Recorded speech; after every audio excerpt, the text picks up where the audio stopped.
महाराष्ट्र में होने वाले विधानसभा चुनाव को लेकर राजनीतिक पार्टियां कमर कस चुकी हैं, यानी तैयारियां जोरों पर है। विधानसभा चुनाव की सरगर्मी बढ़ने के साथ ही उठापटक भी तेज है। पिछले कुछ दिनों से बिहार और महाराष्ट्र दो ऐसे राज्य हैं जिनमें राजनीतिक उठापटक को लेकर हमेशा चर्चा होती रहती है। इसी कड़ी में महाराष्ट्र के मंत्री छगन भुजबल ने एनसीपी प्रमुख शरद पवार से उनके आवास पर मुलाकात की। मराठा आरक्षण के मुद्दे, ओबीसी नेताओं की तरफ से इस पर आपत्ति जताए जाने से उनके हस्तक्षेप की मांग की और इस मुलाकात ने महाराष्ट्र की सियासी तापमान को खूब बढ़ा दी। आपको बता दें, मराठा आरक्षण के मुद्दे पर विपक्ष की तरफ से सर्वदलीय बैठक का बहिष्कार करने के लिए शरद पवार पर परोक्ष रूप से हमला करने के एक दिन बाद ही यह दौरा हुआ है। यानी एक दिन पहले कुछ और बात कह रहे थे छगन भुजबल और अगले दिन वो खुद शरद पवार एनसीपी प्रमुख से मिलने पहुंच गए। इस मीटिंग के बाद राज्य के सबसे बड़े ओबीसी नेताओं में से एक भुजबल ने कहा कि रिजर्वेशन को लेकर मराठों और ओबीसी के बीच बढ़ती दुश्मनी के बाद महाराष्ट्र में हालात खराब होते जा रहे हैं। उन्होंने कहा कि इतनी तेजी से बढ़ता ध्रुवीकरण महाराष्ट्र जैसे राज्य के लिए ठीक नहीं है। शरद पवार जैसे बड़े और अनुभवी नेता को आगे आकर शांति बहाल करने की जिम्मेदारी लेनी चाहिए। मराठा बनाम ओबीसी विवाद लगातार बढ़ रहा है।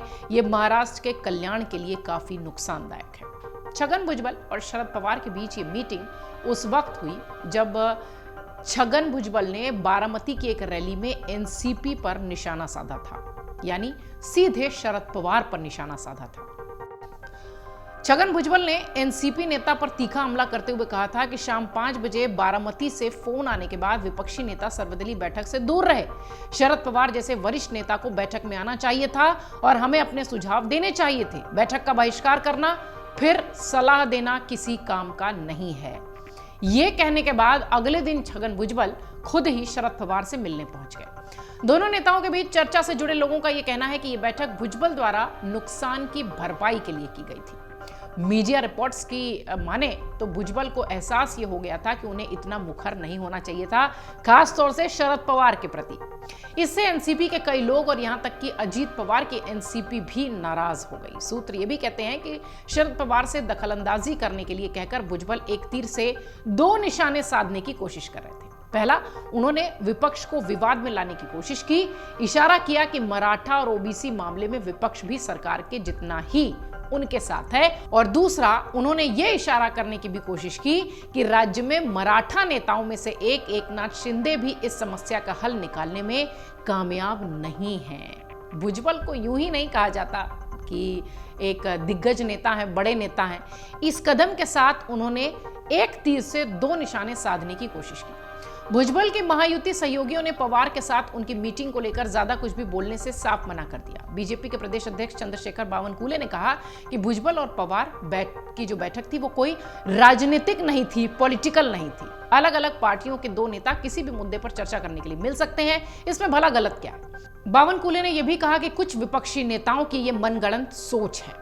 शिवसेना के संजय शिरसाट ने भी बैठक को ज्यादा तवज्जो नहीं दी। उनका कहना है कि ये दो नेताओं के बीच राज्य के कुछ मामलों के अलावा और कुछ भी नहीं है, कुछ मामलों पर चर्चा के अलावा और कुछ भी नहीं है। 4 बार के मुख्यमंत्री रह चुके शरद पवार को समुदायों के बीच विवादों को संभालने का अनुभव है। ये ऐसी चीज है जो महायुति भी सीख सकती है। 1992 में मंडल आयोग की रिपोर्ट से लेकर धनगर और बंजारी समुदायों के बीच विवादों को सुलझाने तक का अनुभव पवार के पास है।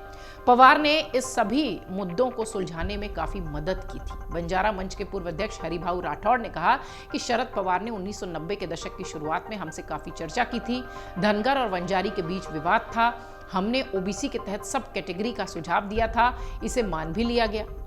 यानी पवार के पास ये अच्छा अनुभव है इस तरह के विवादों को सुलझाने का। इसलिए भी शायद छगन भुजबल ये चाहते थे कि शरद पवार उसमें दखलंदाजी करें।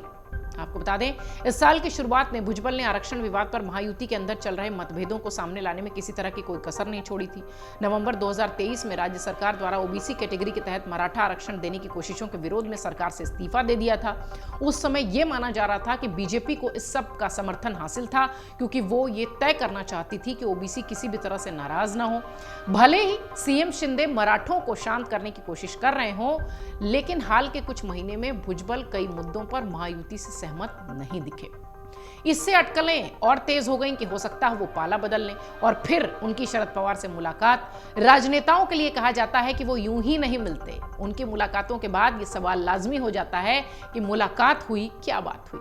इससे पहले छगन भुजबल ने साफ तौर पर यह भी कहा था कि लोकसभा चुनाव प्रचार के दौरान एनडीए के 400 पार के नारे ने पार्टी को काफी नुकसान भी पहुंचाया है।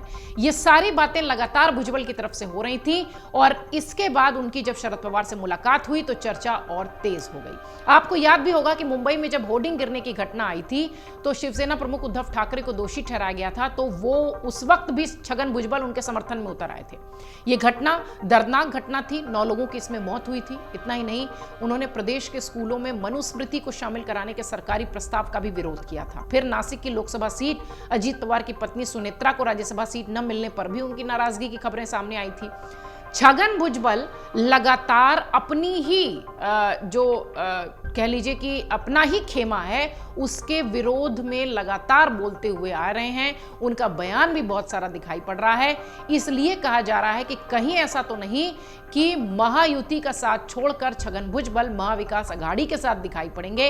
और तब यह चर्चा और तेज हो जाती है जब हाल ही में महाराष्ट्र में चुनाव होने हैं अगले कुछ समय में, और उससे पहले महाराष्ट्र का सियासी पारा चरम पर है और मुलाकातों का दौर भी जारी है। इसलिए भुजबल और शरद पवार की ये मुलाकात चर्चा का विषय है।